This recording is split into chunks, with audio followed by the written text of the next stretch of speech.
प्रधानमंत्री जी, पहला सवाल यह है कि आपने वेमागिरी आंध्र प्रदेश में और उसके बाद बंगाल में भी आपने कहा है, और इस बात को बहुत नोट की गई, कि आप जो गरीबों का पैसा जो भ्रष्टाचारियों ने लूटा है, आप एक कानूनी सलाह ले रहे हैं कि इसको कैसे वापस लौटाया जाए। और ये अगर ऐसी कुछ हो, ऐसी कोई स्कीम हो, तो शायद दुनिया भर में पहली बार होगा। इस पर अगर आप थोड़ा सा डिटेल में हमें ये बहुत अच्छा सवाल आपने पूछा है, और मैं मानता हूँ देशवासी भी जानना चाहिए, क्योंकि पब्लिक मीटिंग में मैं इतना बोल नहीं पाता हूँ जी। अब जैसे बिहार का मामला है, जब लालू प्रसाद जी रेलवे मिनिस्टर थे तो उनका आरोप है कि जिन लोगों को नौकरी दी बदले में जमीन ले ली है, और मामला सीबीआई में चल रहा है, मतलब कि प्रूफ्स आर अवेलेबल।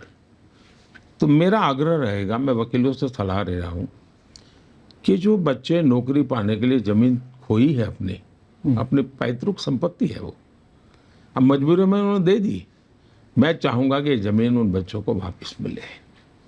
उसी प्रकार से आपने देखा होगा बंगाल में सरकारी नौकरी की हर भर्ती का रेट कार्ड है, रेट कार्ड अवेलेबल है, और उनके हर स्तर पर वो पैसा किसको कितना मिलेगा, कहाँ जाएगा, वो भी बांटने की व्यवस्था है। अब जो टीचर है जैसे, तो कुछ तो जेन्युइन है, तो उनको मदद करने के लिए ऑलरेडी हमने एक लीगल सेल बना दिया है, जिनकी नौकरी चली गई है। लेकिन जो बेईमानी से गए, जिनके रिकॉर्ड ठीक नहीं थे लेकिन पैसे दिए हैं, तो ऐसे हमारे पास बहुत लोग हैं जिनके पैसे का ट्रेल है हमारे पास। और पहले भी हम करीब 17,000 करोड़ रुपया ऐसे जिनके लूटे गए थे उनको लौटा चुके हैं, उन्हीं को। अब केरल में देखिए, कोऑपरेटिव बैंक का इतना बड़ा स्कैम, अब वो तो middle class, lower middle class family के पैसे हैं, बेचारों ने जिंदगी भर मेहनत करके बैंक में पैसा रखा था।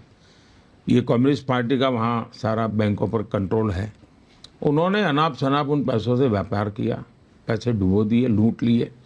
अब वो उनका क्या, तो मैंने इनकी सारी की प्रॉपर्टी अटैच की हुई है, इन सारे नेताओं की भी, बैंक की भी। अब मैं उस पैसे उन गरीबों के जो डूबे हैं लौटाना चाहता हूँ, तो मैं लीगल एडवाइस लूँगा।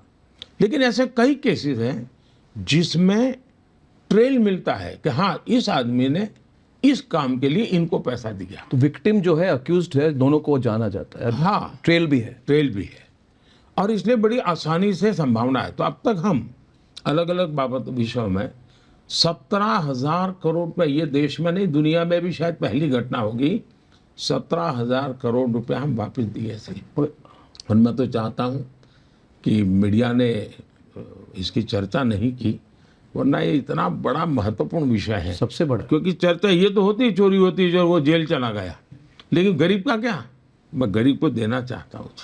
नहीं, बहुत बड़ी सोच है। क्या आपको लगता है तीसरे कार्यकाल में आप ये कर पाएंगे राष्ट्रीय स्तर पर? ऐसा है, मैंने किया तो एक सक्सेस स्टोरी है जी, एक्सपीरियंस है, लेकिन हर चीज में लीगल एडवाइस लेनी पड़ती है। मैं हवा में गोली नहीं चला सकता, लेकिन 17,000 करोड़ रुपया देने के कारण मेरा विश्वास है कि मैं दे पाऊंगा। और दूसरा, हमारे पास यानी हमारी एजेंसीज के पास करीब 1.25 करोड़ रुपए के जमा पड़े हैं जी, लूटे हुए इनके जी। ये आप देखते होंगे टीवी पर, नोटों के पहाड़ के पहाड़ मिल रहे हैं जी। ये किसी को तो है ना, और गरीब आदमी के ही होते हैं जी, मिडिल क्लास फैमिली के होते हैं, तो उनका हक है, उनको वापस मिले।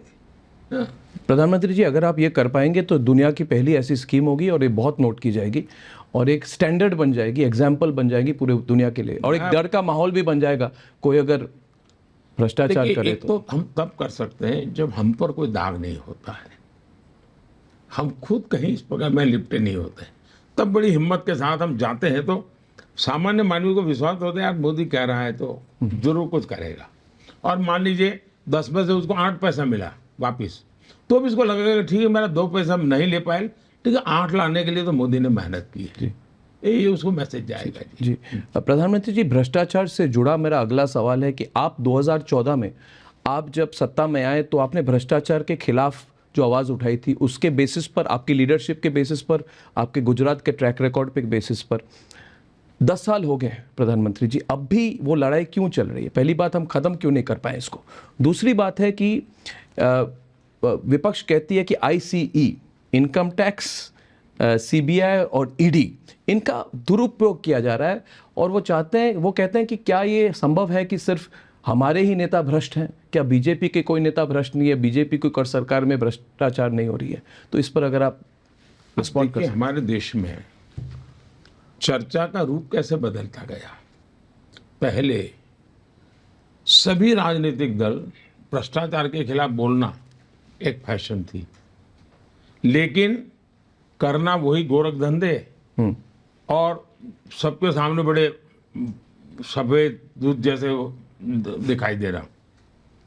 जब से मैं आया हूं तो पोल खुलने लगी है कि ये जो बहुत बड़ी बड़ी बातें करते थे उन्हीं के हाथ पैर में गड़बड़ है। अब ये चीजें सबूतों के सामने आई हैं। अब उनको लगा है कि हम भी जो उपदेश देते हैं भ्रष्टाचार खत्म होना चाहिए, अब दे नहीं पाएंगे, तो उनका बोलना बंद हुआ। बोलना बंद हुआ तो उनको लगता है कि यार पहले तो हम भी भ्रष्टाचार को गाली दे करके अपनी वो कर लेते थे, अब वो कर नहीं पा रहे हैं। दूसरा, कोई मुझे कहे भाई 2014 में मुझसे मीडिया क्या पूछता था कि भाई 2014 में आप भ्रष्टाचार पे इतने आरोप लगा कर आए, एक्शन क्यों नहीं लिया? मुझे ये पूछा जाता था एक्शन क्यों नहीं लिया। मैं किसी को बदला तो लेना नहीं चाहता था, मैं किसी का नुकसान नहीं करना चाहता था, लेकिन मैंने सरकार में खुली छूट दी थी कि कानूनन तरीके से जो भी चीजें हैं बारीकी से वेरीफाई कीजिए, और अगर मेरी पार्टी का होगा या किसी और पार्टी का होगा, पॉलिटिकल होगा या नॉन पॉलिटिकल होगा, व्यापारी होगा या ब्यूरोक्रेट होगा, ड्रग माफिया होगा कि गन माफिया होगा, हम किसी को नहीं छोड़ेंगे। ये मैं मेरी अपनी टीम, सरकार की सिस्टम का मेरे यही वाक्य होते हैं। उन्होंने अपना काम शुरू किया और मुझे गालियां सुननी पड़ रही थी, बड़ी बड़ी बातें करते थे, कुछ नहीं निकाला नहीं। जैसे एक और मुख्यमंत्री है जो बहुत बड़ी बातें करते, शीला दीक्षित जी को कितनी गालियां दी थी, कितना बदनाम किया था। और मैं व्यक्तिगत रूप से शीला जी का बहुत सम्मान करने वाले व्यक्तियों में से हूँ। वो कांग्रेस के नेता थे, लेकिन उन पर जो आरोप लगाए और जीवन के आखिरी दिन में जिस प्रकार से उनको बदनाम किया गया, मैंने उनको देखा है निकट से। मैं ये बातें गले मेरे नहीं उतरती थी, और इसलिए मैं सीरियस था कि भाई रियलिटी क्या है। और सरकार में आने के बाद मुझे सुविधा थी। हम धीरे धीरे धीरे करते करते करते करते देखे तो 17 में 18, 19 बाद में धीरे धीरे करके चीजें, अब जब 1.25 लाख करोड़ रुपया दिखता है आपको अटैच, आपको कैश के ढेर दिखते हैं, उसके बाद आप कैसे कह सकते हो कि ईडी सीबीआई गलत कर रही है? मान लीजिए पुलिस वाले ने किसी को खून से रंगे हुए चाकू के साथ पकड़ा, फिर आप कहेंगे कि ये पुलिस गलत है, गलत आदमी को पकड़ा है, कैसे गले उतरेगा जी? देश देख रहा है जी। और इसलिए मैं मानता हूँ, दूसरा मेरा अपना ट्रैक रिकॉर्ड जी, इतने साल में रहा। आपको याद हो मेरे यहाँ अमर सिंह चौधरी लीडर तो अपोजिशन थे, जी, उनका ऑफिशियल बयान था कि भाई मोदी जी पर हम बाकी सब करेंगे, लेकिन हम उन पर भ्रष्टाचार का कोई आरोप नहीं लगा सकते।